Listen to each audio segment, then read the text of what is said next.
해야 될 것 같고, 우리가 여름방학 때 이제 통합사회랑 한국사를 이제 한 달 정도 쭉 나갈 건데, 통합사회 2는요 여러분들이 이제 뭐 아는 분들은 알겠지만 이 3단원 여기가 이제 관건입니다. 보통 학교들이, 물론 이제 통합사회는 선생님들이 단원을 되게 쪼개서 나가가지고 어떻게 나갈지는 확실하진 않지만, 대부분 작년 기준으로 봤을 때 3단원을 2개로 쪼개가지고 경제 파트거든요. 여기에서 변별력을 줘요. 그래서 여기가 제일 어려운 단원이라고 보시면 되고, 3-1, 2, 3, 4가 있는데 3-1이랑 3-3이 어렵다고 보시면 돼요. 그 중에서도. 그래서 좀 어려운 파트를 좀 해야 되고, 여기가 한 번 들어도 일단 기본적으로 경제 파트가 한 번 들었을 때 첫 번째는 이해가 안 돼. 그리고 이해가 돼도 까먹어요. 나중에 다시 펼쳐보면은 기억이 잘 안 남아. 그런 특성을 가지고 있기 때문에 방학 때 한 번 돌리고 이제 학기 중에 이제 한 번 더 들어가는 게 훨씬 더 이 3단원을 시간을 할애하는데 좀 유리할 것 같고, 그리고 어쨌든 우리가 통합사회 이제 3단원은 이제 경제는 확실하게 잡고 갈 겁니다. 그리고 한국사 같은 경우에는 아까 이제 보시면 알겠지만 일제강점기가 작년 기준으로 거의 웬만한 학교가 다 중간고사 범위였어요. 근데 일제강점기가 굉장히 또 어렵고, 또 문제는 이제 여러분들이 신라, 뭐 고려, 조선 이런 거는 중학교 때도 다 했잖아요. 근데 뭐 흥선대원권까지 가는 학교도 있더라고요. 근데 확실히 이제 일제강점기는 중학교 때 한 번도 안 했죠. 중학교 때 혹시 일제강점기까지 나가는 친구 있어요? 없죠. 그러니까 학교가 달라도 일제강점기는 한 번도 나간 적이 없단 말이에요. 그래서 어렵기도 하고, 그리고 일제강점기는 1910년부터 1945년까지 약 한 35년이잖아요. 35년 사이에 있는 일들을 한 시험에 배치를 하다 보니까 되게 촘촘하고 순서도 어렵고 인과관계도 되게 어렵고 이러기 때문에 일제강점기가 그거 가지고 들어오세요. 이 한국사 거의 통틀어서 제일 어렵다고 합니다. 특히나 이제 한국사 능력 검정 시험이나 공무원 시험은요, 그 고조선 구석기부터 현대사까지 다 나오잖아요. 근데 그 이제 수험생들한테 물어봐도 전범위에서 보통 일제강점기가 제일 어렵다 그래요. 그래서 제일 어려운 파트만 이번 방학 때 할 거라서 방학 때 한다고 그냥 설렁설렁 하는 게 아니라 조금 빡세게 할 거고, 그리고 이제 일찍 오세요. 너 기다리다가 늦게 시작해서 지금 그래서 들어갈 겁니다. 그래서 어쨌든 들어가기 전에 여러분들이 어쨌든 중간고사 기말 잘 봤어요? 1등급 나왔어요. 나왔어? 한국사? 네. 잘 나왔네. 이렇게 잘 본 친구들도 있고 잘 못 본 친구들도 있는데, 문제는 뭐냐면은 여러분들 1학년 때부터 3학년 1학기까지 내신이 있죠. 여러분들 이제 수시로 가는 거는 3학년 2학기가 반영이 안 되죠. 그래서 1학기까지가 반영이 돼서 그거를 가지고 대학교를 들어가는데, 제발 이제 내가 고1 이제 여름방학 때 1학기 끝난 애들한테 항상 얘기하는 게 뭐냐면, 제발 1학기 때 좀 못 봤다고 정시로 바로 전형하지 말라는. 혹시 나 지금 정시 파이터 할 거다 이런 생각 가지고 있는 친구 혹시 있어요? 아직 아니야. 여러분들 정시가 그렇게 만만한 게 아니에요. 그렇기 때문에 수시로 가야 돼. 내가 이제 아는 대학 교수님이 있는데, 교수님이 얘기해 주신 게 있어요. 이제 3월 달에 개강하잖아. 3월 1일 3일절 이제 빨간 날이니까 쉬고 3월 2일 날 개강을 하잖아요. 개강을 해서 이제 학생들이 앉아 있을 거 아니야. 20살, 21살 애들이 앉아 있을 때 교수님은 딱 표정만 봐도 얘가 수시로 왔는지 정시로 왔는지 보인대요. 왠 줄 알아요? 수시로 온 애들은 와씨 내가 이 대학을 오더니 약간 이러고 막 되게 좋아해. 정시로 온 애들은 아씨 내가 이 대학을 오다니 막 이러고 있어요. 똑같은 내가 이 대학을 오다니인데 느낌이 다른 거야.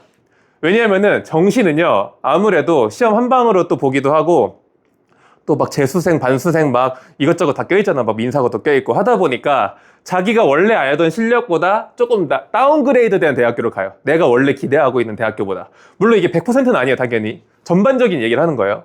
근데 수시는 어쨌든 뭐 특목고가 잘하든 과학고가 잘하든 뭐 영재고가 잘하든 다 필요 없고 우리 학교 안에서만 배틀하는 거잖아요. 그래서 내가 원래 가지고 있는 실력보다 조금 평균적으로 봤을 때 업그레이드 된 대학교를 가기가 용이하다는 거예요. 이게 정론이에요. 입시 전문가들도 그렇고 대학 교수님들도 그렇고. 그렇기 때문에 여러분들이 조금 실패했다고 해서 좌절하지 마시고, 아직 1학기 한 번밖에 안 봤잖아요. 그렇기 때문에 아직까지는 가능성이 있습니다. 1학기 때 실패하고 올라가가지고 현역으로 막 이화여대 연세대 가는 애들 많기 때문에 아직 좌절하시면 안 돼요. 아시겠죠? 여러분들이 어쨌든 성공을 하기 위해서 어쨌든 대학 입시에 성공을 하기 위해서 공부를 하는 거잖아요. 그러면은 성공을 하기 위해서 항상 뭐 대학 입시뿐만이 아니라 뭐를 항상 해봐야 된다 그래요. 이거 뭐 많이 들어봤을 거야. 성공을 하기 위해서는 실패를 맛봐야 된다. 이런 얘기를 하잖아요. 되게 원론적인 얘기잖아요. 그렇죠? 당연한 소리이기도 하고 뭐 누가 몰라. 근데 여기에서 그냥 뭐 실패를 해봐라 해서 사람들이 실패를 해야 되는구나 하고 막 실패만 해. 그럼 뭐 성공을 해요? 이게 아니란 말이야 사실. 조금 더 여기서 디테일하게 들어가려면은 뭐라고 얘기를 하냐면 성공을 하기 위해서는 실패를 해봐야 되는 건 맞는데 어떤 실패를 해야 되냐면은 다시 딛고 일어설 수 있을 정도의 실패를 하라는 거야. 너무 치명적인 실패를 해가지고 막 위독해지고 이런 실패를 하면은 그냥 마탱이가 가버리는 거예요. 그래서 실패를 할 때도 조금 완전히 막 떨어지는 게 아니라 어느 정도 이 고통을 감내하고 내가 다시 한번 올라갈 수 있겠다 하는 정도로의 실패를 해야지 너무 큰 실패를 하면 안 된다는 거야. 근데 여러분들이 입시로 봤을 때 그 얘기는 뭐야? 뭐 3등급 정도 막 2등급, 3등급 나왔다고 나 완전 망했다 막 이러잖아. 이 정도의 실패는 다시 이제 계속 물타기를 계속 하면은 다시 올라갈 수가 있어. 여러분들이 막 오 이러고 오진 않았을 거 아니야 막. 그쵸? 이런 친구들은 없단 말이야. 그쵸? 웬만하면 그쵸? 방학 때 이렇게 특강을 들으러 오는 친구들은 이런 친구들은 없어요. 그쵸? 그렇기 때문에 아직까지는 해볼만 합니다. 그래서 지금부터 열심히 해가지고 1등급을 잘 물타기 하면 될 것 같고 이제 경제에 들어갈게요. 3단원. 그래서 경제는요 이렇게 되어 있습니다. 시장 경제와 지속 가능한 발전입니다. 그렇죠? 그래서 아까 오기 전에 얘기했는데 3-1과 3-3이 조금 어려워요. 특히나 3-3이 제일 어렵습니다. 왜냐면은 근데 이제 교과서가 바뀌면서 3-3이 3-4로 갔거든요. 여기가 어려워. 국제부요. 여기가 제일 어렵고 그 다음으로 이제 자본주의가 어려워. 그래서 여기가 보통 중간고사, 기말고사 나눠지기 때문에 아마 중간고사 때는 여기가 아마 나올 거고 자본주의의 전개과정 여기가 조금 어려운 파트고 세계사가 섞여 있습니다. 자본주의가 뭐냐 뭐 이런 거. 요거고 그다음 두 번째는 합리적으로 선택하려면 어떻게 해야 되냐. 경제 주체의 역할은 우리 맨날 해결 방안 하면은 뭐 정부, 국민 나오잖아요. 그거를 조금 더 디테일하게 쪼개서 정부, 기업, 뭐 가게 해서 노동자, 소비자 얘네들이 어떤 역할을 하는지 뭐 이런 거 보는 거고 자산관리와 금융생활은 얘는 그래도 비교적 쉬워요. 우리가 예금 이런 거 들어봤죠. 예금, 적금. 그리고 요즘에 또 핫한 게 뭐야? 주식. 주식 많이 하잖아 또 사람들. 주식, 채권 뭐 이런 거 얘기하는 거. 자산관리, 금융생활. 그래서 어떤 식으로 자산관리를 해야 되냐.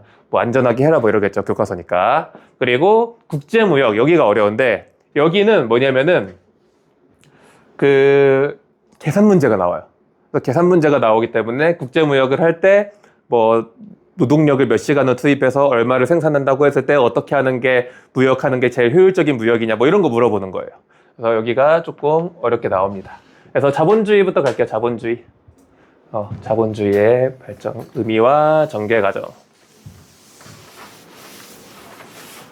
여러분들이 자본주의라는 말 들어봤죠? 자본주의. 자본주의가 뭐예요? 자기의 돈. 그렇죠. 자본주의에서 핵심이 뭐야? 돈이야, 돈.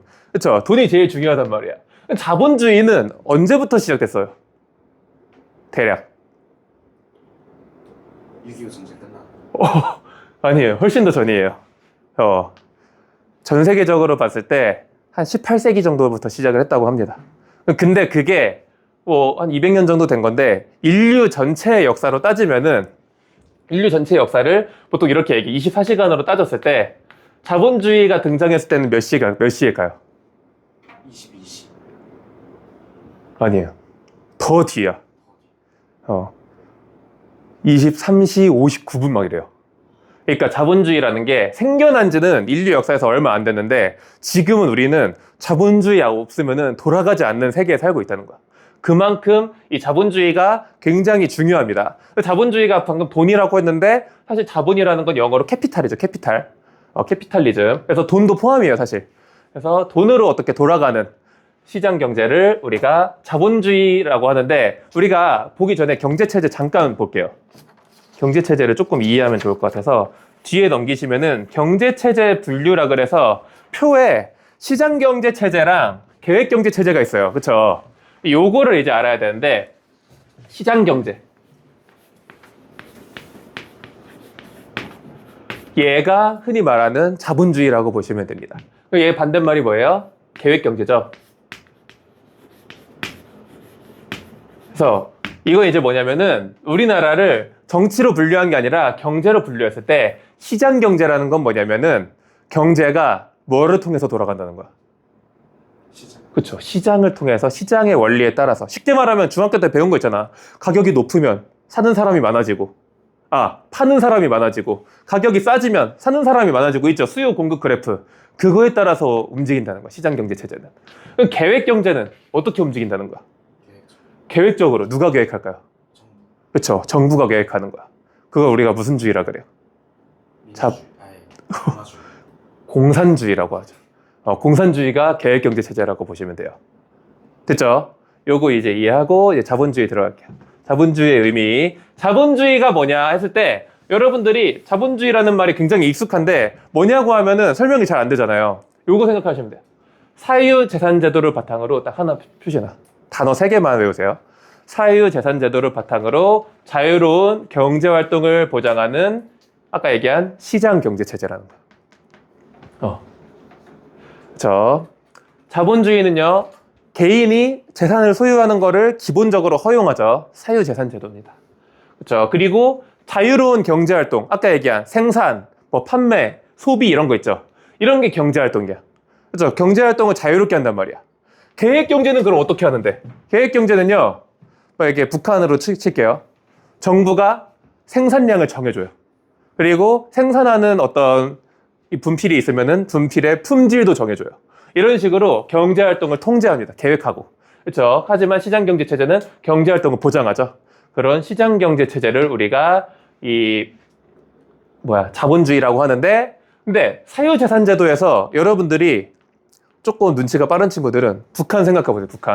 북한 초코파이를 배급했다고 생각해봐. 초코파이 한 명씩 나눠줘서 한 사람당. 그러면 내가 초코파이 받았어. 이거는 내 거야, 정부 거야? 내 거죠.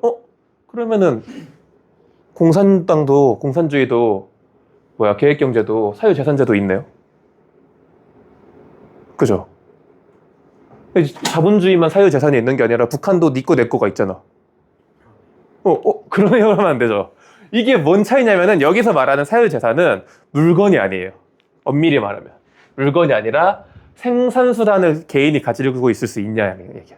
공장을 소유하고, 그렇죠? 토지를 소유하고 이런 거. 우리는 막 부동산, 공장 이런 거 소유할 수 있잖아요. 근데 북한이나 이런 데는 부동산이나 공장을 소유할 수가 없다는 거죠. 그렇죠? 그렇기 때문에 아까 얘기한 것처럼 공장을 정부가 소유하고 있기 때문에 생산량을 정부가 다 계획해서 정해버리는 거야. 그렇죠? 그래서 공장, 토지, 기계 같은 생산수단까지 재산으로 칠 수 있는 게 우리 사유재산제도입니다. 그렇죠? 그래서 특징, 방금 얘기한 그 자본주의의 의미가 특징이에요. 그래서 경제활동의 자유롭게 경제활동을 할 수 있다. 두 번째는요, 사유재산을 가지고 있을 수가 있다. 그리고 시장경제체제다. 이 단어 3개를 조합하면은 자본주의를 한 문장으로 설명할 수가 있는 거야. 그렇죠? 사유재산제도를 바탕으로 자유로운 경제활동을 보장하는 시장경제체제. 이렇게 이제 설명을 하시면 됩니다. 그렇죠? 그래서 시장경제체제는 뭐야? 경쟁을 바탕으로 시장에서 결정된 가격에 따라서 거래하는 수요와 공급 곡선 배운 적 있죠? 그거를 통해서 시장경제체제가 나왔다고 봅니다.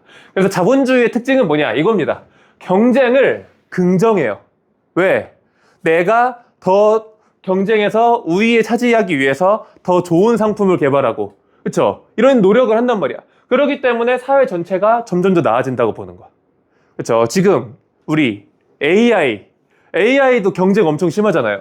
원래는 오픈 AI라 그래서 마이크로소프트에서 무슨 GPT가 나왔어. 그렇죠. 챗 GPT가 나왔죠. 얘가 독주할 줄 알았는데 갑자기 구글이 따라잡았잖아. 제미나이가 딱 등장하더니. 근데 제미나이만 있는 게 아니라 또 뭣도 나오고 딥시큐도 나오고 뭣도 나오고 계속 나오죠. 이런 식으로 클로드도 나오고 이런 식으로 나오면서 서로 우위를 점하기 위해서 경쟁을 하기 위해서 AI가 점점 발전하죠. 이런 식으로 발전한다고 믿는 게 이 자본주의의 기본적인 개념이에요. 그렇죠? 그래서 이 자본주의가 어떻게 생겨났냐? 자본주의의 전개 과정. 여기 자본주의 역사입니다. 자본주의는요, 크게 여러분들이 네 가지를 외우셔야 돼요, 순서대로. 상업자본주의, 수정자본주의, 산업자본주의, 수정자본주의, 신자유주의. 이렇게 네 가지입니다, 크게. 그래서 상업자본주의는 엄밀히 말하면 자본주의의 어떤 토대라고 보시면 돼요. 진정한 자본주의의 시작은 학자들은 산업자본주의부터를 자본주의의 시작이라고 봅니다. 그래서 산업자본주의가 18세기 아까 얘기했죠. 18세기에 시작이 됐고, 그리고 나서 산업자본주의가 이제 수정자본주의로 바뀌고, 수정자본주의에서 신자유주의로 바뀌고, 지금까지 진행이 되고 있다. 이렇게 이제 보고 있어요. 그렇죠? 상업자본주의의 어떤 배경은요, 신항로 개척. 그렇죠? 콜럼버스가 저기 어디야? 아프리카? 아프리카는 유럽 바로 밑에가 아프리카고, 너 야 문화권 할 때 뭐 했냐? 아메리카잖아요. 앵글로 아메리카, 라틴 아메리카. 아메리카 대륙을 이제 발견을 한 게 이제 신항로 개척이죠. 신항로 개척을 하면서 상업이 이제 중시되는 상업 자본주의가 생겼다는 거야. 그렇죠? 그러다가 산업 자본주의로 넘어가게 된 배경은 뭐예요? 산업이니까. 산업혁명. 그렇죠? 산업혁명을 통해서 이제 산업 자본주의로 넘어간 겁니다. 그렇죠? 그러다가 잘 가다가 1차 세계대전 끝나고 여러분들 들어본 적이 있을 거예요. 대공황이 이제 찾아오면서 수정 자본주의가 등장한 겁니다. 여기서 말하는 수정은 당연히 크리스탈이 아니겠죠. 자본주의를 어떻게 해야 된다? 수정해야 된다. 이거예요. 대공황 때문에 망했잖아, 지금 경제가. 그래서 자본주의를 수정해야 된다. 이게 수정 자본주의예요. 그렇죠?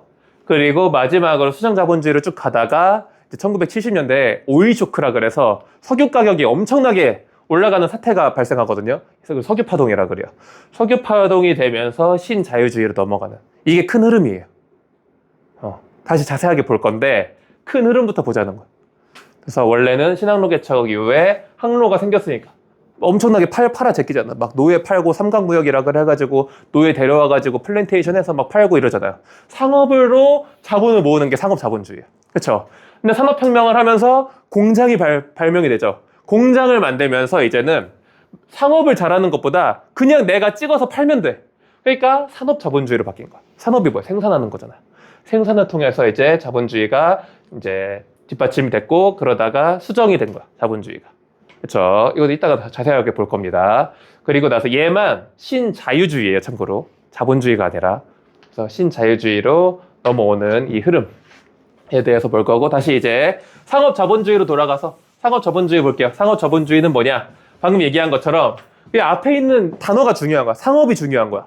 근데 여기서 말하는 상업은 무역이겠죠? 그래서 유통이나 무역을 표시해놓으세요. 유통이나 무역. 유통 및 무역을 통해서 이윤을 추구하는 자본주의를 상업 자본주의라고 합니다. 그러니까 장사해서 돈 벌자. 이거 쉽게 말하면 장사해서 돈 버는 자본주의. 그렇죠? 이게 왜 생겼냐면은 신항로 개척 때문에 생겼다는 거죠. 신항로 개척. 뭐 절대항정도 있어요.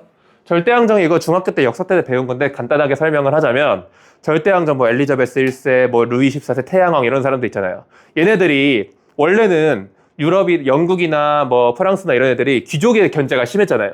근데 왕권을 강화시키기 위해서 어떻게 해요? 상인들을 지원합니다. 상인들을 지원해서 상인들의 상업을 보장하는 대신에 상인들은 이때 돈은 떼로 벌었잖아요. 신대륙 발견해가지고 그 떼로 번 돈을 왕한테 바치는 거야.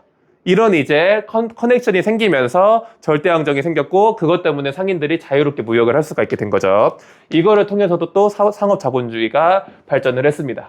여기서 상업 자본주의의 상업은요, 돈이 필요하잖아. 왕이 돈이 필요하잖아. 그 돈을 벌어오라고 하겠죠. 그렇기 때문에 수입이 아니라 수출을 많이 해야 돼. 이게 포인트입니다. 수입을 많이 하는 상업이 아니라 수입은 억제하고 수출은 최대화시켜야 돼. 그 이윤으로 돈을 버는 게 상업 자본주의입니다. 그래서 이거를 다른 말로 이거 중요합니다. 중상주의. 상업 자본주의를 중상주의라고 또 써요. 선생님들 학교에서 되게 혼용해서 씁니다. 문제집에서도 혼용해서 나오고. 그러니까 중상주의는 기본적으로 알고 있어야 돼요. 뜻은 뭐야? 상업을 중시한다 이거야. 상업을 중시한다. 무역 차익주의는 몰라도 되는데 아까 얘기한 것처럼 수출을 최대화하고 수입을 최소화시켜서 차액을 남겨먹는 데서 무역 차익주의예요. 그렇기 때문에 수입을 억제하기 위해서 어떻게 해요? 관세를 설정하겠죠. 그래서 이 상업자본주의에는요, 관세를 높였어요. 그렇죠. 지금의 거의 트럼프랑 마찬가지죠. 관세를 높였잖아. 그렇죠. 이게 상업자본주의. 그렇죠. 이 정도 보고 이제 본격적인 자본주의, 아까 산업자본주의가 본격적인 자본주의라고 했는데, 이때는 아까 얘기한 것처럼 산업혁명으로 공장에서 대량 생산이 가능해졌죠. 그래서 소품종 대량 생산이 이러잖아요. 이제 찍어낼 수가 있는 거야. 그러니까 이제 어떻게 열심히 막 돌아다니면서 장사 안 해도 찍어낸 것만 갖다 팔면 되는 거야. 그래서 생산을 통해서 이윤을 창출하는 거를 우리가 산업자본주의라고 부릅니다. 그렇죠? 이 산업자본주의라는 말을 이제 애덤 스미스가 이제 처음에 이제 얘기를 했죠. 애덤 스미스, 영국의 이제 경제학자입니다. 영국의 3대 경제학자 중에 한 명의 애덤 스미스가 자유방임주의를 주장합니다. 자유방임주의는 뭐냐? 아까 기억나요? 상업자본주의에서는 정부가 되게 막 상인들 장려해주고 막 관세도 설정하고 이런 식으로 경제에 관여를 많이 했죠. 근데 이제는 자유롭게 방임해야 된다 이거. 경제를 정부가 손 떼 자유롭게 내비둬. 이게 자유방임주의예요. 이게 산업자본주의 핵심입니다. 그래서 주장한 게 야경국가론이라 그래서 정부는 어떤 역할만 해야 되냐? 밤에 경찰만 잘해라. 이게 야경이에요. 야경국가. 그래서 밤에 경찰만 잘해라. 그래서 작은 정부를 주장합니다. 왜 작은 정부예요? 정부의 역할이 작아지니까. 작은 정부를 주장하고 그거를 한마디로 정리한 게 이 용어죠. 보이지 않는 손. 이 용어가 얼마나 센세이셔널한 용어였냐면은 당시에 애덤 스미스가요. 국부론이라는 책을 써요. 이 내용이 다 국부론에 있는 내용이에요. 국부론. 국부론이 뭐야? 국가가 뭐가 되는 거야? 국부니까. 국가가 그쵸? 부자 되는 거야. 국가가 부자 되는 방법을 알려줄게 라고 쓴 책이 애덤 스미스의 국부론이 이따만해요. 책이. 그 이따만한 책에 이 보이지 않는 손이라는 용어가 몇 번이나 등장할 것 같아요? 100번. 한 번 나와요. 근데 굉장한 센세이셔널한 단어가 된 거야. 보이지 않는 손이 이 산업자본주의를 한마디로 정리했던 거야. 왜 이게 굉장한 단어냐? 보이지 않는 손은 뭐냐면 정부가 자꾸 통제를 하잖아. 손을 떼라는 거야. 그러면은 사람들이 뭘 걱정해? 정부가 경제에 관여를 해가지고 가격이 너무 높아지면 가격도 낮추고 너무 낮아지면 가격도 올리고 이런 식으로 통제를 해야 되지 않냐? 아니, 시장에는 보이지 않는 손이 있다 이거야. 그게 여러분들이 알고 있는 수요와 공급 곡선이에요.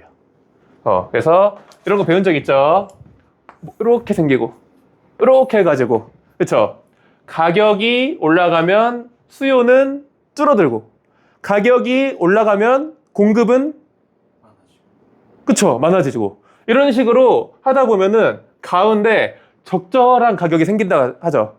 이걸 보이지 않는 손이라고 하는 거야. 시장이 저절로 알아서 조절을 한다, 가격을. 이게 보이지 않는 손입니다. 요거 표시해 놓으세요. 요거 잘 기억하시면 됩니다. 자, 애덤 스미스의 이론. 보통 이제 야, 작은 애 보자 이렇게 외우면 돼. 야, 야경국가론, 작은 애 보자 이렇게. 야, 작은 애 보자 이렇게 외우시면 돼요. 야경국가론, 작은 정부, 애덤 스미스, 보이지 않는 손, 자유방임주의. 그렇죠? 이게 산업자본주의입니다.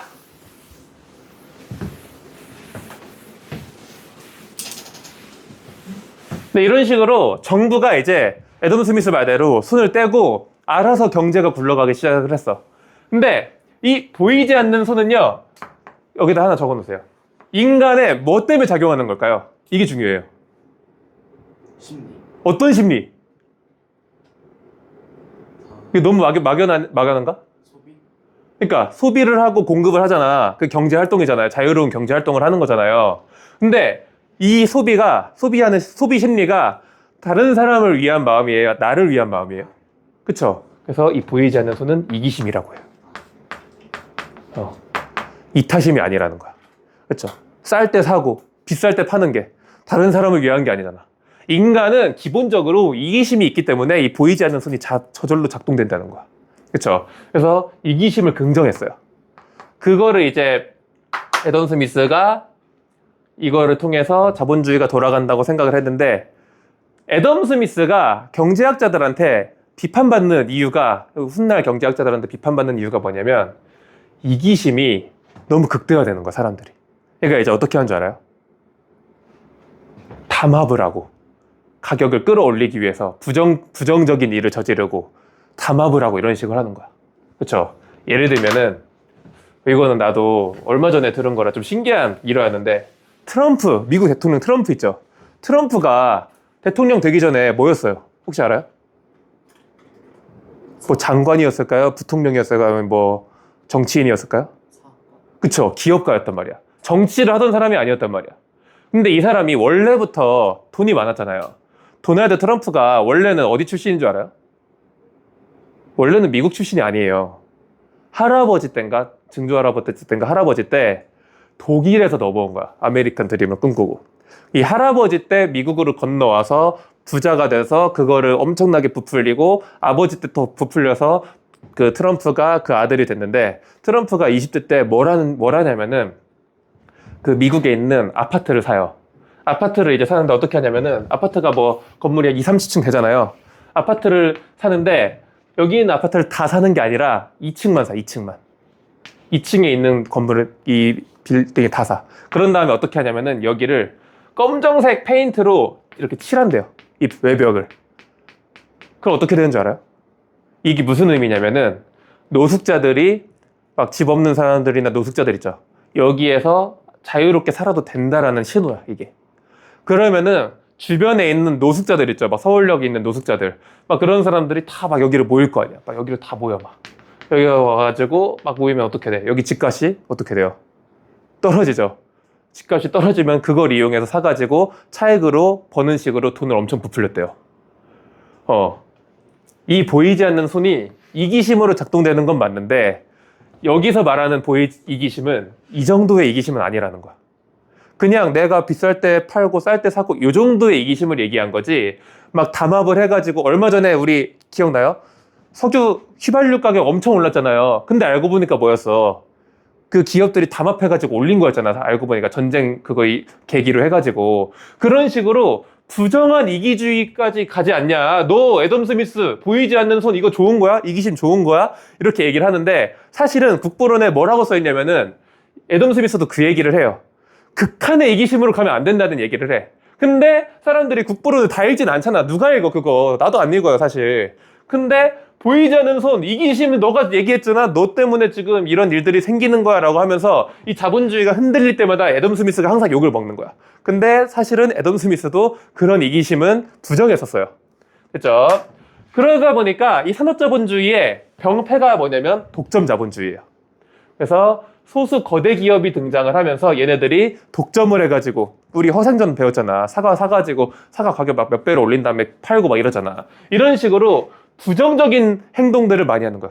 거대 기업이 독점. 그리고 이때 당시 뭐가 제일 문제였어? 또 아동 노동력 착취해가지고 어린 6살짜리 하루에 16시간씩 노동시킨 다음에 하루 일당으로 감자 하나 주고 막 이런 식으로 했잖아. 이런 식으로 해버리니까 사회 문제가 굉장히 많이 발생한 거야. 그쵸? 그래서 이제 두 가지로 갈립니다. 학자들이. 야, 자본주의가 이거 문제야. 야, 자본주의 누가 좋다 그랬어? 이러면서 우리가 잘 알고 있는 사회주의가 이때 이제 거론이 된 거예요. 19세기 때. 칼 마르크스 들어봤죠? 마르크스. 이 사람이 이제 사회주의를 주장했고, 야! 나쁜 게 있으면 안 좋은 것만 고치면 되지. 이게 수정 자본주의로 가는 거야. 이런 흐름이. 마치 약간 어떤 느낌이냐면은 그거야. 옛날에 그 고려 망해가지고 조선 넘어갈 때 무슨 신진 사대부 해가지고 나오잖아요. 근데 이제 고려가 썩었으니 새로운 나라를 건국해야 된다. 정도전 같은 애들이 있고. 아니 야, 안 좋은 폐해만 긁어내면 되지 무슨 나라를 세우냐. 이런 정몽주 같은 사람이 있잖아요. 항상 어떤 게 문제가 생기면은 고쳤으면 된다, 새로 바꿔야 된다 이런 게 나오는 거야. 어떤 역사를 봐도. 그렇죠? 어쨌든 이런 흐름에서 우리는 지금 이 단원 자체가 사회주의가 아니라 자본주의잖아요. 그래서 이쪽으로 넘어가는 거야. 수정 자본주의로. 세 번째가 이제 수정 자본주의입니다. 그렇죠? 그래서 이제는 아까 얘기한 것처럼 시장이 실패한 거야. 그렇죠? 그래서 이제는 정부가 개입해야 된다. 이게 중요하죠. 수정 자본주의는 자본주의에 뭘 수정하냐면은 국가가 개입하라는 겁니다. 이게 포인트예요. 국가가 적극적으로 시장에 개입을 해야 된다라는 게 수정 자본주의고, 수정 자본주의가 그 전에 독점 자본주의 때문에 논의가 되고 있긴 했지만 제대로 등장한 게 대공황 때문이죠. 완전 경제가 날아갔잖아. 그렇죠? 대공황이라고 하면 10월 달에 미국 뉴욕의 증권 시장이 폭락하면서 이제 미국 경제가 망하니까 세계 경제가 망한 거야. 그렇죠? 근데 대공황의 원인은 아직도 경제학자들이 다투고 있잖아. 이것 때문이다 저것 때문이다 이러면서. 근데 여러분들한테 좀 알기 쉽게 대공황에 대해서 왜 발생했는지 좀 설명을 해줄게요. 이 역사랑 좀 관련을 해서. 1914년부터 1918년까지가 세계 몇 차 전쟁이었어요? 그렇죠. 세계 1차 대전이었죠. 세계 1차 대전은 어디에서 전쟁터가 이제 일어났어요? 전쟁의 그 주 부대가 어디였어요? 대륙으로. 아시아. 아이고, 야, 유럽이죠. 그 보스니아 사람이 오스트리아 황태자 부부 쏴가지고 시작된 거잖아. 그쵸? 그래, 그것 때문에 이제 사라예보 사건이라 그래서 이제 시작이 됐는데 주 부대는 유럽이었어요. 뭐 영국, 프랑스, 독일 막 이런 애들 막 섞어서 싸우고 막 이랬잖아. 그때 이제 미국이라는 이제 막 떠올라가지고 남북전쟁 끝난 지 100년도 안 된 신흥 국가가 있었어. 얘네가 떼돈을 벌어요. 보통 전쟁이 옆 동네에서 나잖아요. 그 옆 동네에 있는 사람들이 돈을 떼돈 벌어요. 일본도 봐봐. 1945년에 핵폭탄 맞아가지고 망했죠. 근데 어떻게 세계 2위의 경제 대국이 됐어요? 그 옆에 있는 한국에서 6.25 전쟁 터졌잖아요. 그때 돈 엄청 벌어요, 일본이. 그런 거랑 마찬가지로 미국도 유럽에다가 물자를 엄청나게 수출해요. 전쟁 나니까 물자 엄청 필요할 거 아니야. 물도 필요하고 쌀도 필요하고 뭐 그것뿐이에요. 전투기도 필요하고 탱크도 필요하고 군복도 필요하고 방독면도 필요하고 필요한 게 천지 삐까리잖아. 유럽에서 전체가 세계대전이잖아 또. 전쟁을 하니까 미국이 신나가지고 유럽에다가 물건 파는 거야. 이때 미국이 엄청 돈을 엄청 많이 벌어요. 근데 이때는 미국이 어떻게? 야, 찍는 족족 팔리니까 최대 출력으로 공장에서 찍어. 근데 그래도 부족하니까 이제 어떻게 해요? 공장을 늘리는 거야. 공장을 계속 늘려. 왜? 아니, 찍으면 팔리는데 찍는 대로 돈이야.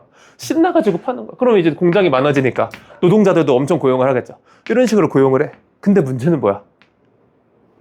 전쟁이 평생 가요? 그쵸? 전쟁이 끝났네? 근데 이제 어떻게? 야, 우리 이제 필요 없어. 얘네가 수입을 줄여. 그러니까 공장이 이제 점점점 문을 닫기 시작하겠죠. 그리고 여기 그때 고용됐던 사람들 다 어떻게 돼요? You fire. 다 해고되는 거야. 그렇죠?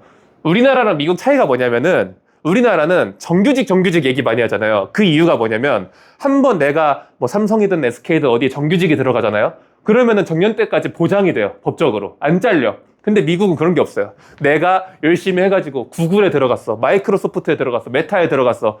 그 CEO가 마음에 안 들면 자를 수가 있어. 이게 자유로워요, 미국은. 그렇죠? 그러다 보니까 다 이제 해고가 되고 실업자가 점점점 늘어나는 거야.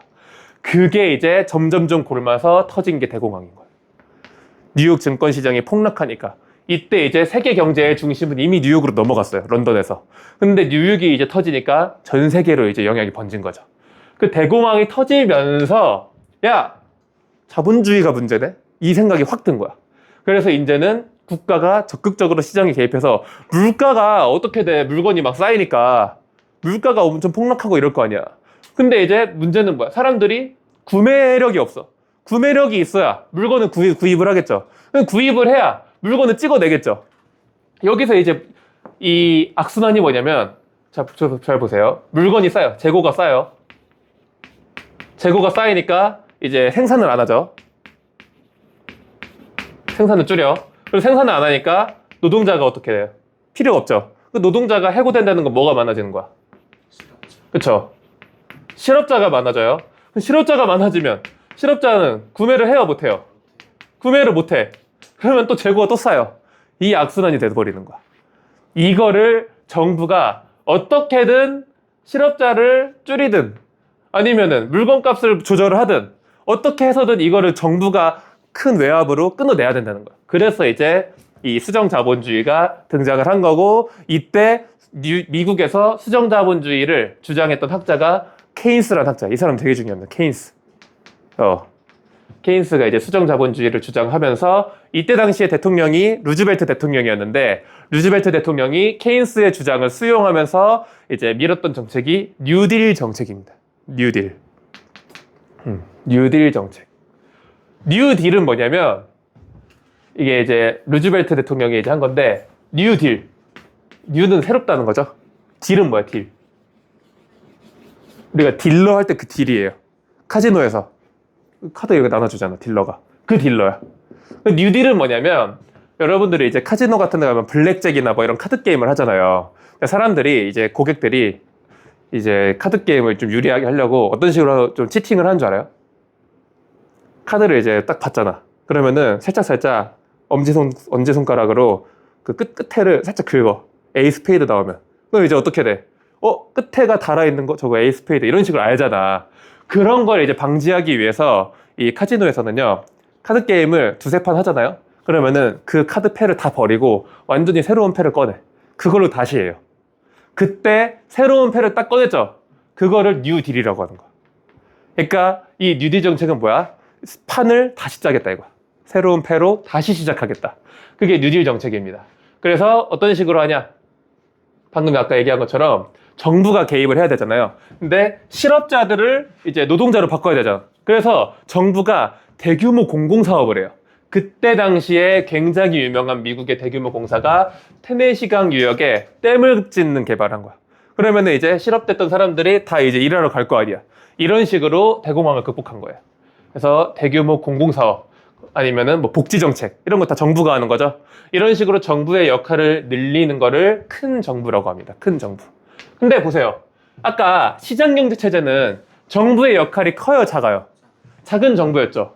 그러면 이제 큰 정부는 정부가 다 하잖아. 그러면은 이 수정자본주의는 시장경제체제일까요? 계획경제체제일까요? 계획경제체제죠. 근데 그렇게 하면 틀려요. 틀립니다. 계획경제체제가 아니에요. 계획경제체제는 내가 아까 뭐래? 자본주의가 아니라 뭐라 그랬어요? 공화주의, 그죠? 공산주의죠. 근데 이거는 지금 수정자본주의란 말이야. 그렇기 때문에 계획경제가 아니라 시장경제체제예요. 자본주의는 무조건. 시장경제체제를 기반으로 계획경제체제를 끌어온 거야. 그러면 둘 다 있죠. 그래서 이거를 혼합경제체제라고 해요. 혼합돼 있다. 이런 게 어려워요. 이 자본주의가.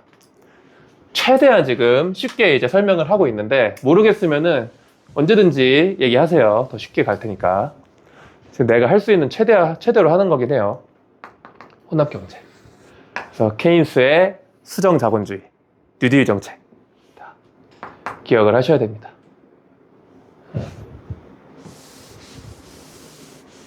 자.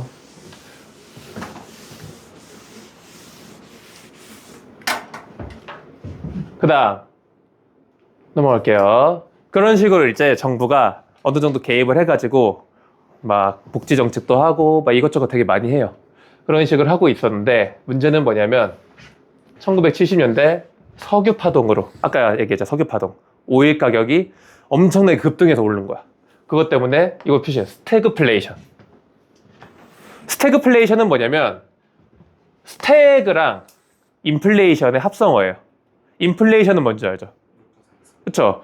여러분들 뭐 지금 겪어서 알겠지만 석유 가격이 올라가면은 물가가 전반적으로 다 상승해요. 웬만한 물건에는 다 석유가 쓰이기 때문에 여러분들이 쓰는 심지어 볼펜에도 석유가 들어가요. 뭐 플라스틱, 뭐 비닐봉지 다 석유가 들어간단 말이야. 그렇기 때문에 석유 가격이 올라가면 무조건 인플레이션이 발생하는데 스태그플레이션은 뭐냐면 인플레이션에다가 플러스 스태그는 뭐냐면은 경기 침체예요. 경기 침체와 인플레이션이 같이 가버리니까 이게 굉장히 힘들어진 거야, 경제가. 이때 엄청났죠.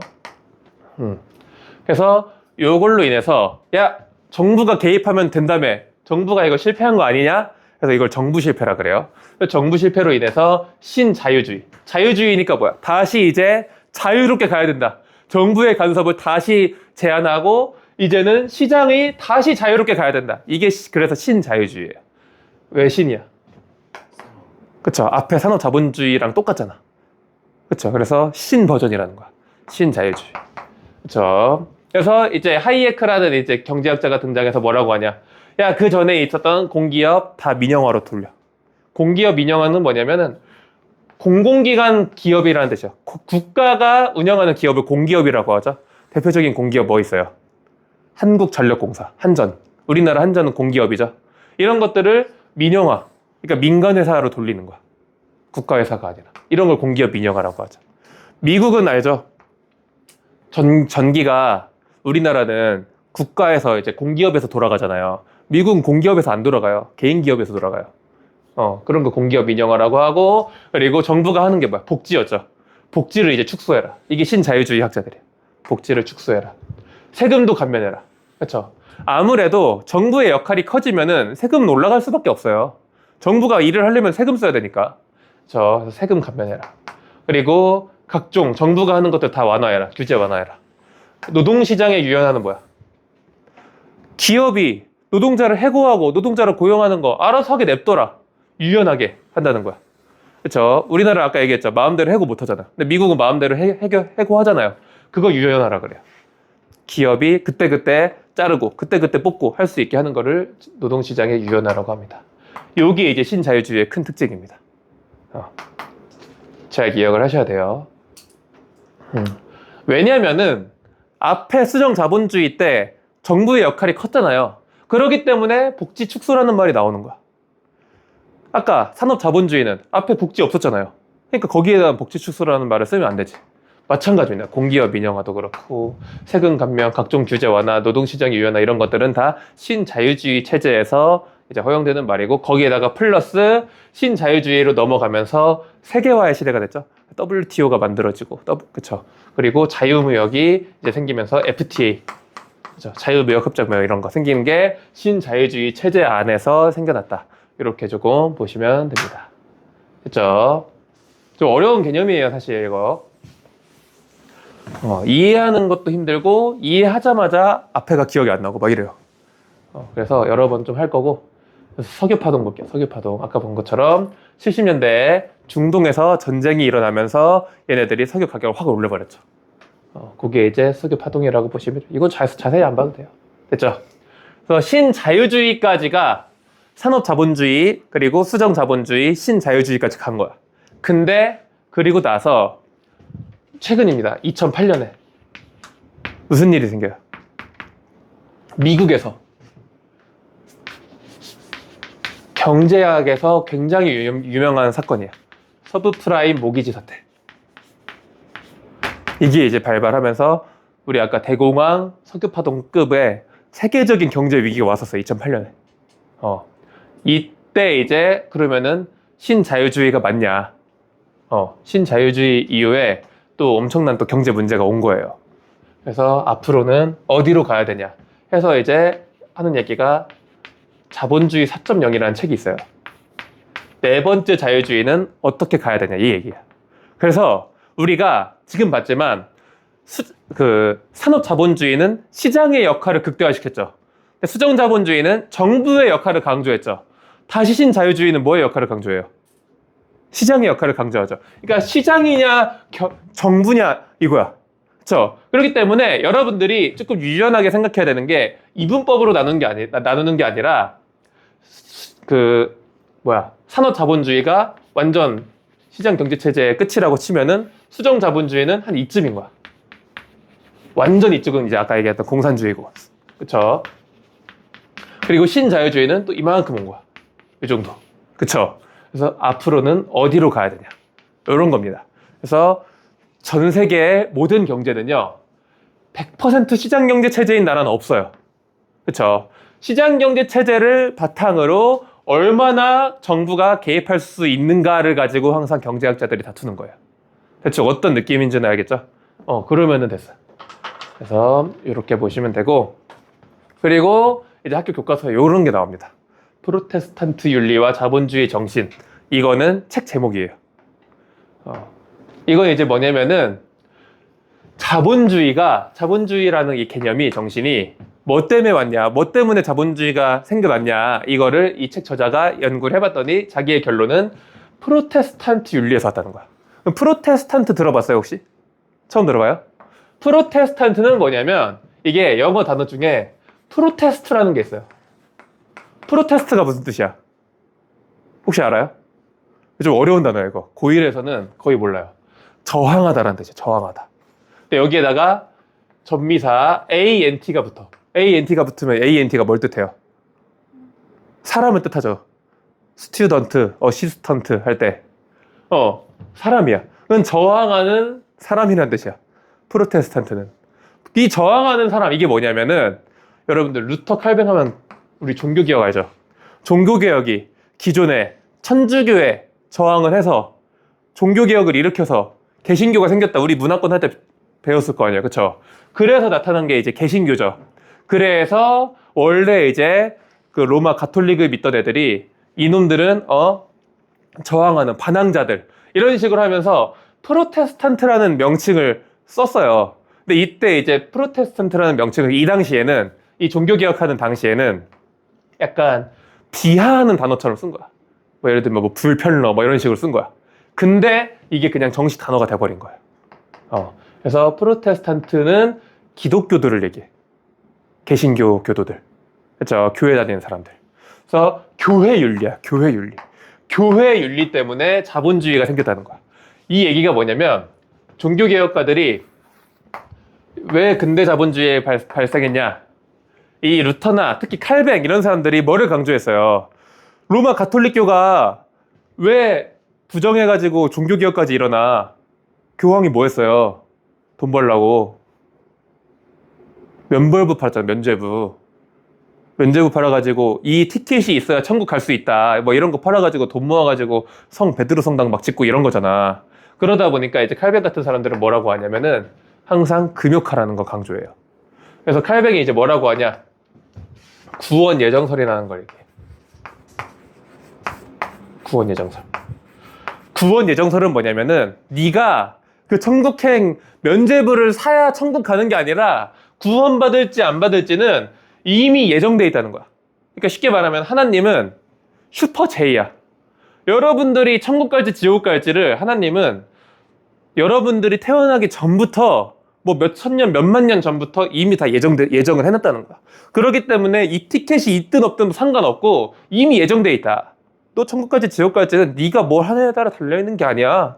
이렇게 얘기를 해버리니까 사람들이 뭐라고 하냐면은 아니 그러면 어차피 예정돼 있으면 뭐하러 열심히 살고 뭐하러 착하게 살고 그러냐. 어차피 예정돼 있으면.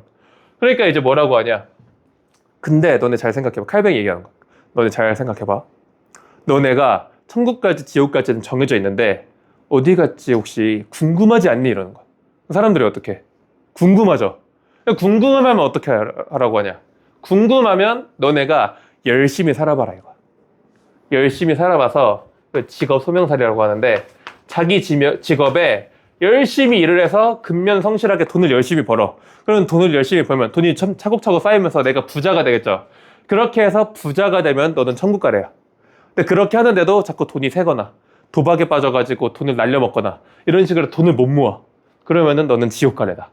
이렇게 대답을 하는 거야.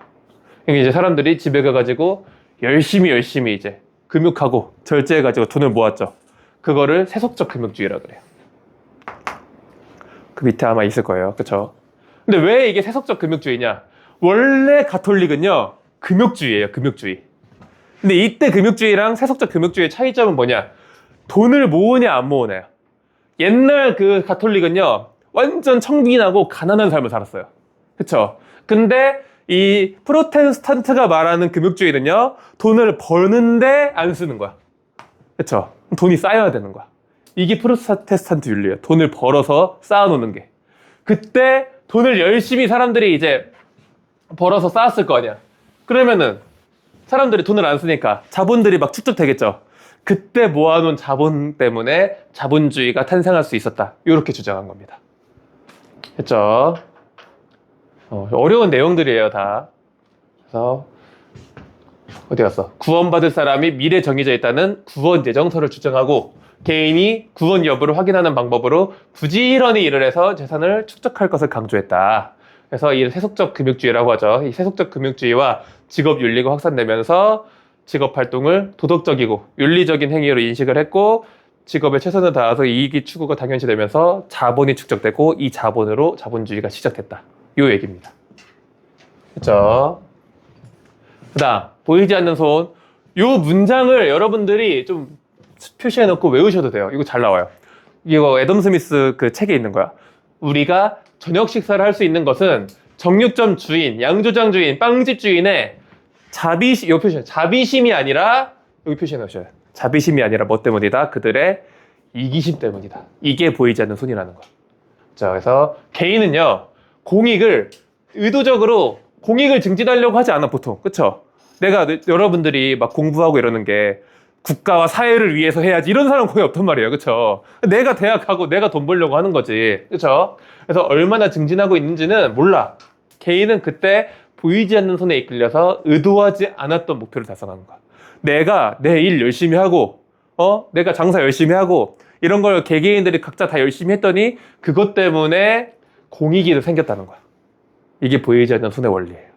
자신의 이익을 추구함으로써 효율적으로 사회의 이익을 증진할 수 있게 됐다. 처음에 얘기했었죠. 자본주의는 개개인들이 경쟁을 통해서 자기 이익을 추구하다 보면은 사회 전체의 부도 증가한다고 봤죠. 그게 이 얘기입니다. 됐죠? 그다음 케인스. 이 사람은 이제 케인스인데, 케인스가 했던 유명한 말이죠. 정부가 낡은 병에 돈을 가득 채우고 어느 폐광에다 묻고는 마음대로 돈을 파가도 좋다, 이렇게 내버려 둔다. 그러면은 이제 기업은 어떻게 해요? 야, 돈은 어디 있어 하면서 돈을 팔 거 아니야. 그런 식으로 개발을 할 수 있다는 거야. 그래서 그때부터는 모두 그 돈을 파내기에 혈안이 될 것이므로 실업이 줄어들고 소득과 부는 증가할 것이다. 이게 케인스입니다. 그래서 정부가 아무것도 하지 않는 것보다는 훨씬 더 낫다. 정부가 열심히 일해라. 큰 정부. 여기 케인스. 그래서 이렇게 이제 하게 된 이유가 대공황 때문이었죠. 뉴욕 증시의 폭락으로 이제 33년까지 세계적으로 공황이 파급됐다. 그렇죠. 요거 이제 유명한 대공황 유명한 사진입니다. 이게 뭐야? I know three trades. 이건 쉽게 말하면은 나는 세 곳의 무역회사에서 근무했었다, 이 뜻이야. 세 곳의 무역회사에서 근무했고 나는 3개 국어를 할 줄 안돼. 그래서 3개 국어를 할 줄 알고 fought for 3 years는 뭐야? 3년 동안 이걸 해왔다는 거야. 그렇죠. 그리고 나는 3명의 아이가 있고 3으로 이제 라임을 맞춘 거예요. 3명의 아이가 있다. 하지만 no work. 일이 없다. for 3 months. 3달 동안 일을 못했다. 하지만 나는 오직 한 가지 직업만 있으면 된다. 이게 대공황 때 그 유명한 구인구직. 그렇죠. 옛날에는 뭐 알바몬이나 알바천국 이런 게 없었잖아. 사이트가. 이런 식으로 이제 구인구직을 하고 다녔던 거야. 대공황 때. 그렇죠. 그래서 실업률이 원래는 3%였다가 25%까지. 8배 증가한 거야, 실업률이. 엄청난 거죠. 그렇죠. 그래서 이제 대공황이 터졌고, 그리고 마지막으로 요거 어렵습니다. 요거 서브프라임 모기지. 요거는 이제 뭐냐면 미국에서 있었던 일인데요. 미국 은행에서 대출을 해주죠. 대출. 은행은 여러분들 은행에 예금을 하잖아요. 그 은행에 여러분들이 100만 원을 넣었어요. 그 100만 원으로 은행은 뭐예요? 대출을 해서 돈을 버는 거야. 은행이 돈 버는 원리는 대출이에요. 그렇기 때문에 여러분들한테 예금을 통해서 3% 이윤을 주잖아요. 대출의 이윤이 당연히 훨씬 더 커야 돼요. 그걸 우리가 전문 용어로 예대 마진이라고 그래. 예금과 대출의 마진이라고 하는 거야. 예대 마진. 이걸로 돈을 버는 거야. 어쨌든 은행은 돈을 열심히 빌려줘야 되잖아. 근데 2000년대가 경제가 미국이 굉장히 좋았어요. 그러다 보니까 은행이 돈을 벌고 싶은 거야. 대출을 막 해줘. 근데 대출을 하는데 크게 뭐 여러 가지 등급이 있지만 프라임 등급이 있어요.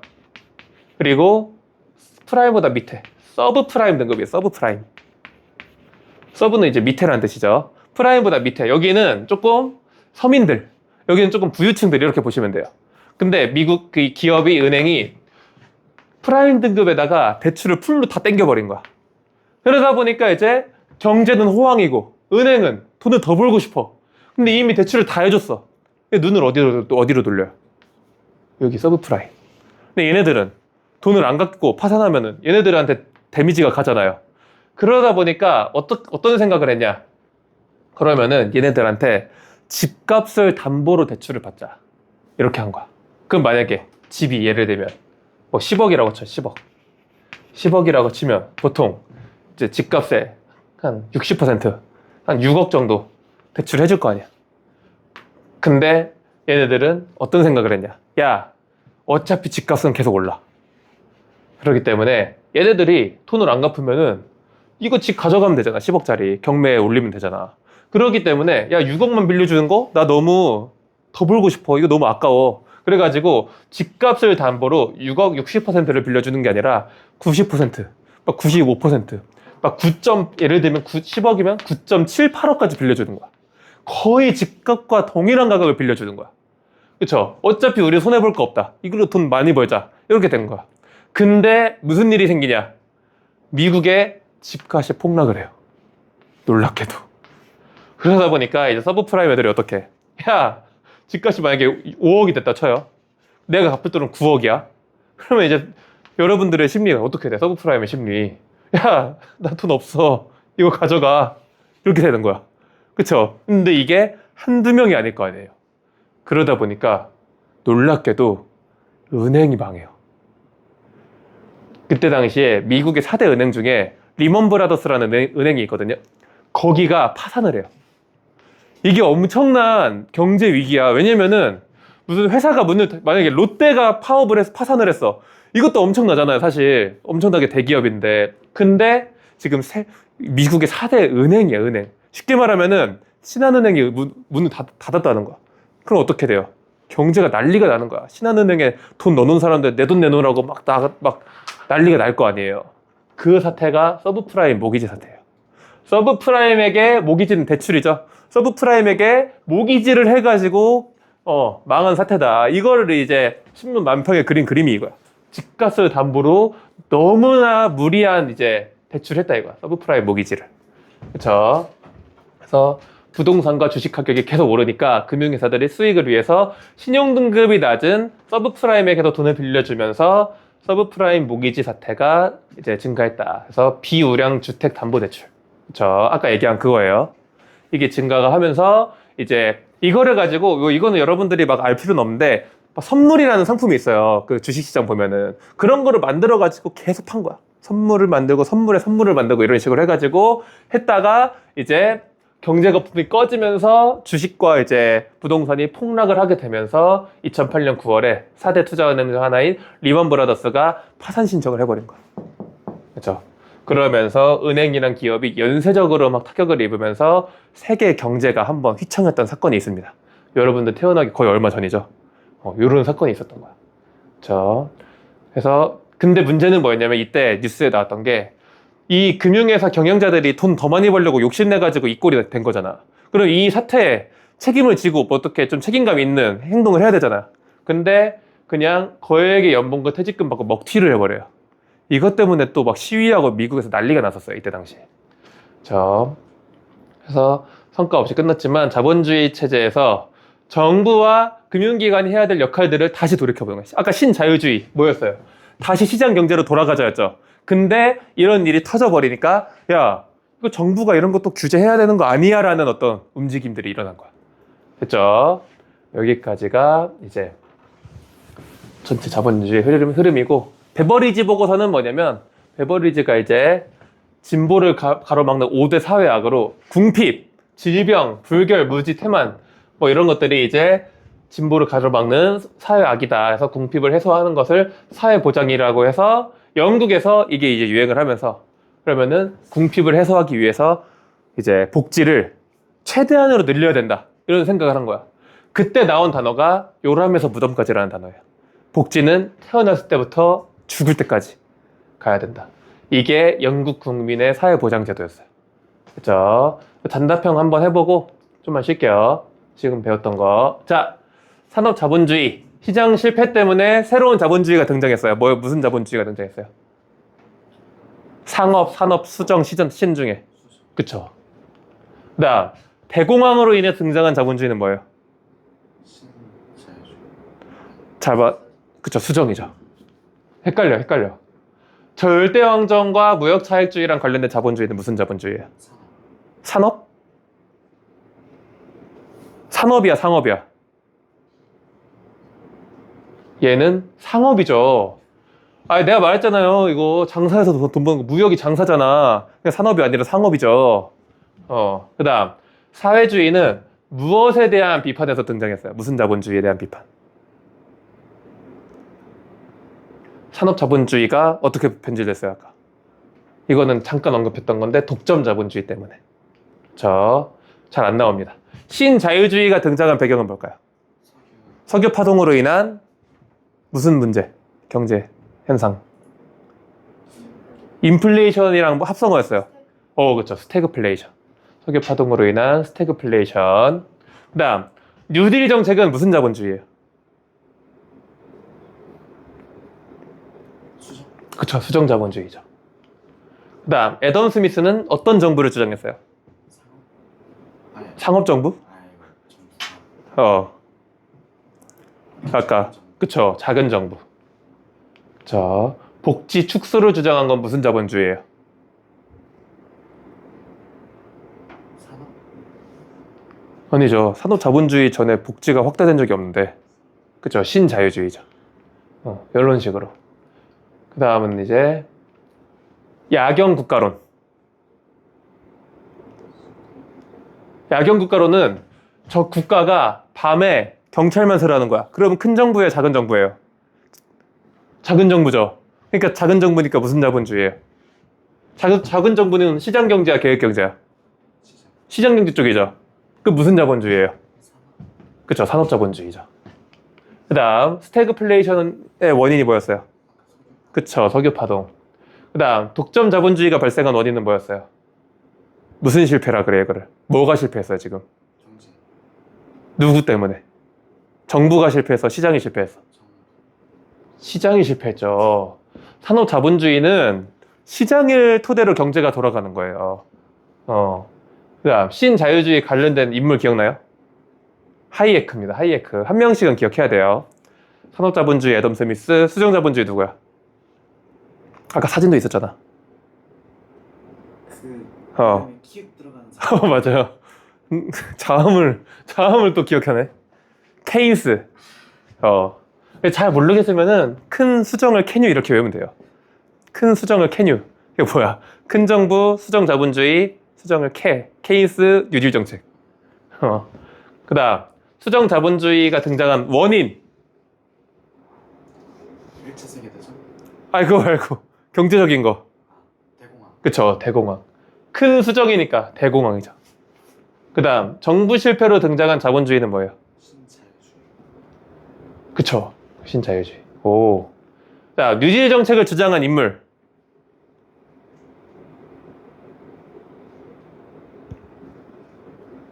어떻게 해요? 뉴딜 정책을 주장한 인물. 뉴딜 정책이니까 아까 내가 어떻게 그랬어? 그죠, 케인스. 그죠. 애덤 스미스가 주장한 이론. 보이지 않는 선. 보이지 않는 손이 무슨 주의예요? 이론이니까. 자유방임주의. 그쵸, 자유방임주의. 이거 꼭 기억해. 자유방임주의. 그리고 그 상업 자본주의에서 중상주의 꼭 기억하시고. 기본이에요. 자, 어떤 인물일까요? 이거 좀 어려워요. 각 개인이 근데 쉽다. 자신의 이익을 추구할 때 시장 가격 기능에 의해서 사회가 조화를 이룬다. 누굴 것 같아? 딱 봐도. 애덤 스미스. 그죠. 이거 쉽죠. 애덤 스미스. 그다음 이거 다 교과서에 있는 문장이에요.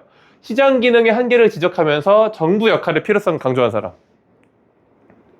정부가 와서 이렇게 해야 된다. 아까 하이에크. 아니죠. 정부의 역할을 강조했잖아. 어떻게 하이에크가 정부 역할을 강조해? 하이에크는 신자유주의인데 진짜. 정부가 일해야 된다. 그럼 정부가 일하는 건 무슨 정부야? 산업정부. 그딴 정부가 어딨어. 정부 하면은 큰 정부 아니야? 작은 정부야. 큰 정부죠. 큰 정부는 누구야? 수정 자본주의잖아. 그쵸, 케인스 이렇게 가야 돼요. 큰 수정을 캐뉴로 가라니까. 이거는 한국사 때도 그렇고 외우라는 대로만 외우면 돼요. 알겠죠? 이건 너무 유명한 분. 이거는 모든 출판사에 다 나와요. 기억나요?